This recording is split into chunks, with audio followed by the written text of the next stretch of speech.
Magandang umaga mga ka-happy hour. Narito ang mga balita para sa MBC TV Network News Update, 9 AM edition. DepEd, nagtasa ng nationwide drill para sa school attack sa August 25. Yan ang MBC TV Network News, ni Edniel Parosa. Inanunsyo ng Department of Education ang pagsasagawa ng nationwide simultaneous school safety drill for active attack incidents sa susunod na Martes, 25 ng Agosto. Batay sa memorandum ng kagawaran, bawat regional office ay inatasang tumukoy na eskwelahang pagdarausan ng pagkasanay habang lahat naman ng paaralan at kailangan magsagawa ng sariling drill kahit sa hiwalay na petsa. Paalala ng DepEd, kailangan maprioridad ang kaligtasan at psychological well-being hindi lamang ng learners kundi maging ng teaching at non-teaching personnel. Dapat din naman itong tumutok sa pagiging akma sa edad, trauma-informed, kahandaan at post-incident recovery. Kasabay nito ay pinagagana na ng DepEd ang School Disaster Risk Reduction and Management Teams sa bawat campus. Gagawin ang simultaneous drill matapos ang pamaril ng isang grade 8 student sa loob ng Ateneo de Zamboanga na ikinasawi ng isang grade 10 student habang nagbaril naman sarili ang shooter.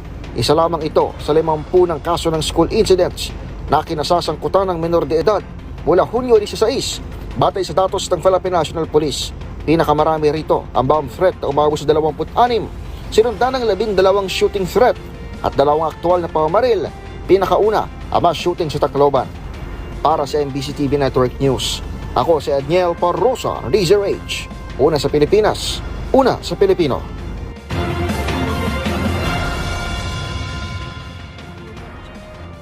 Samantala, PNP, nakakumpista ng 13.16 million pesos na halaga ng mining equipment sa Iligan. 3 katao ang arestado matapos makumpiska ng Philippine National Police ang tinatayang 13.16 million pesos na halaga ng mining equipment at umano'y mineral ores sa Iligan City. Ayon kay PNP Chief Police General Jose Malencio Nartates Jr., isinagawa ang operasyon sa Sitio Binasan, Barangay Rogongon ng Police Regional Office 10 kasama ang DENR-CENRO Iligan at Task Force Tinayahan, matapos makatanggap ng impormasyon hinggil sa illegal mining. Ang 3 na aresto ay pawang residente ng Cagayan de Oro City, habang nakatakas naman ang ilan pa nilang kasamahan, kabilang sa mga nakumpiska ang backhoe, roller excavator, mga hose, bilingan, improvised separator, 8 water pump, at kalahating sako ng umano'y mineral ores. Ang 3 ay mahaharap sa kasong paglabag sa Presidential Decree No. 705 o Revised Forestry Code.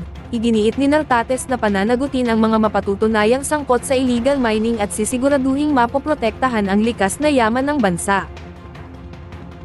At yan ang mga balita para sa MBC TV Network News Update, 9 AM edition. Abangan ang mga susunod na balitaan mamaya, para sa 10 AM edition.